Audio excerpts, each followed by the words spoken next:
सच्चिदानन्दरूपाय विश्वोत्पत्त्यादिहेतवे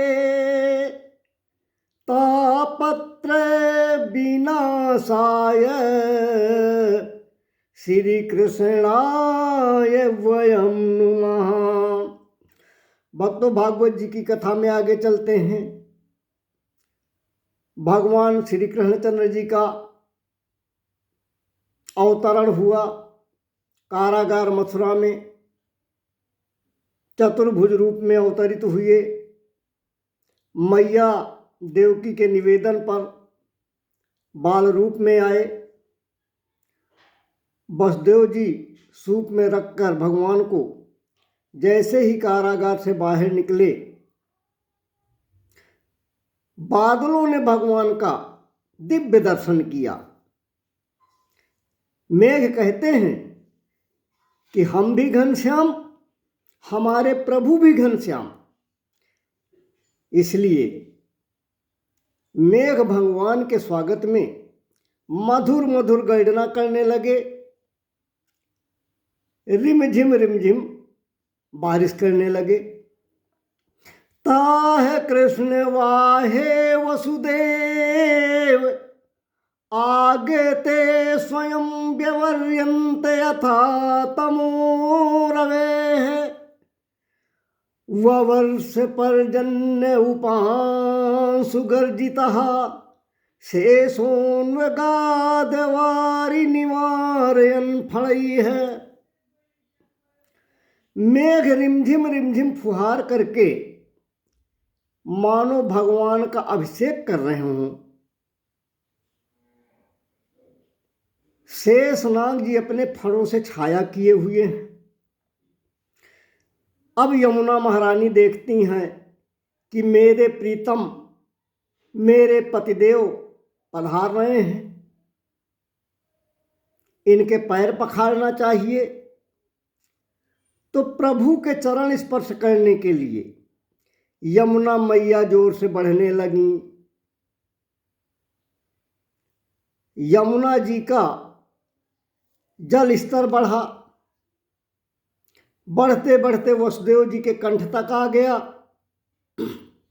भगवान समझ गए देवी जी को चरण छूने की पड़ी है और पिताजी हमारे डूब रहे हैं।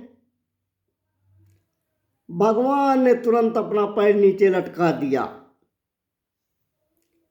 और जैसे ही प्रभु के चरण स्पर्श पाया यमुना महारानी ने, वो वसुदेव जी के घुटनों के बराबर आ गई। एक संत का तर्क ये है कि यमुना जी में इसलिए बाढ़ आई कि वे अपने होने वाले पतिदेव का मुखार बिंद निहारने के लिए ऊपर तक बढ़ाई।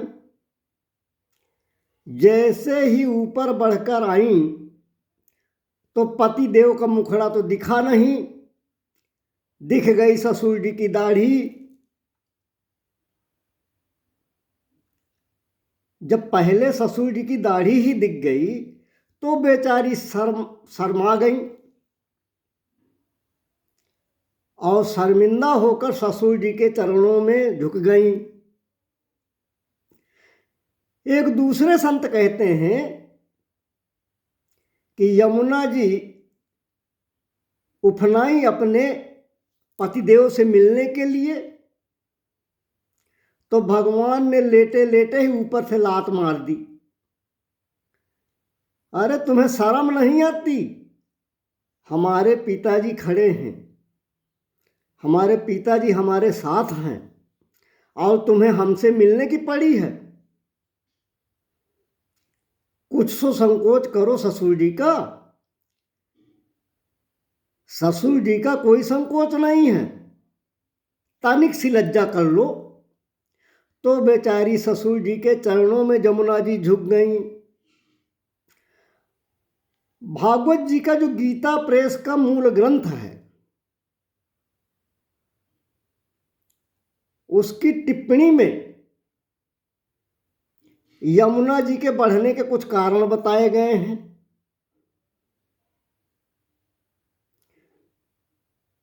बताया गया है कि श्री कृष्णचंद्र भगवान के बाल रूप को अपनी ओर आते देखकर यमुना महारानी ने विचार किया कि जिनके चरणों की धूल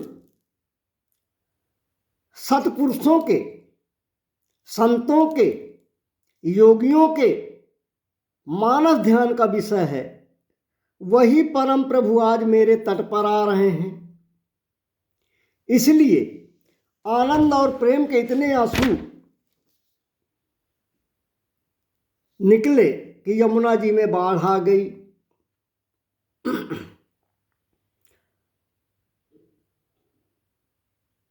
अब दूसरा कारण बताया गया कि यमुना जी विचार करती हैं कि मुझे यमराज की बहन समझकर भगवान कहीं मुझसे आंखें न फेर लें, इसलिए वो अपनी विशालता दिखाने लगी।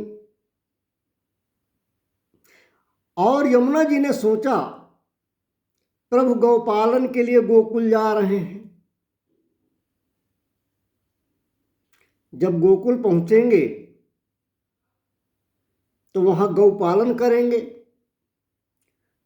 तो मानो यमुना जी ये कहना चाह रही हैं कि मेरे अंदर उठ रही ये हजारों लहरें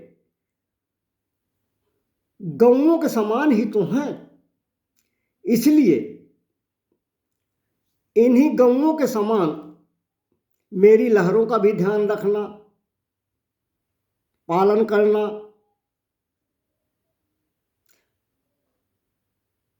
अगला कारण यमुना जी के बढ़ने का ये बताते हैं कि यमुना मैया सोचती हैं कि एक कालिया नाग तो मुझ में पहले से है, दूसरे शेषनाग जी प्रभु के ऊपर छाता लगाए जा रहे हैं। अब मेरी क्या गति होगी जब दो दो नाग आएंगे, तो मेरी क्या गति होगी। यह सोचकर यमुना जी अपने थपेड़ों से उनका निवारण करने के लिए बढ़ी हैं। यमुना जी सोचती हैं कि मैं कालिया नाग से त्रस्त हूं, कालिया नाग से बहुत परेशान हूं, इसलिए प्रभु मेरे दुख का निवारण करें। यही सोचकर यमुना जी भगवान के सामने अपना दिल खोलकर रख दिया, गदगद होकर उनका सम्मान किया। अगला कारण बताते हैं कि यमुना जी सोचती हैं कि मेरी नीरसता देखकर भगवान कहीं मेरे साथ क्रीड़ा करना और मुझे अपनी पटरानी बनाना मना न कर दें, इसलिए वे उच्छृंखलता छोड़कर बड़ी विनय से अपने हृदय से रसनीति प्रकट करती हैं, प्रेम का प्रदर्शन करती हैं। सोचती हैं यमुना जी कि जब भगवान ने सूर्यवंश में प्रभु राम के रूप में अवतार लिया था, तब भगवान ने रास्ता न देने पर चंद्रमा के पिता समुद्र को भी बांध दिया था। अब वे प्रभु चंद्रवंश में प्रकट हुए हैं। यदि मैं इन्हें रास्ता नहीं दूंगी तो कहीं मुझे भी बांध ना दें। इस भय से मानो यमुना जी दो भागों में बट गई। सज्जन पुरुष कहते हैं, संत पुरुष कहते हैं कि जब हृदय में भगवान आ जाते हैं तो हृदय में भगवान के विराजमान होने से अलौकिक सुख की अनुभूति होती है, परमानंद प्राप्त होता है। तो यमुना जी इसलिए बढ़ी कि मानो उसी सुख को पाने के लिए यमुना जी ने भगवान को अपने अंदर ले लिया। यमुना जी सोचती हैं कि मेरा नाम कृष्णा, मेरा जल भी कृष्ण, मेरे बाहर भी श्री कृष्ण हैं, तो फिर मेरे हृदय में ये जो बाहर के श्री कृष्ण हैं इनकी स्फूर्ति क्यों ना हो जाए, या मेरे हृदय में क्यों ना विराजमान हो जाए।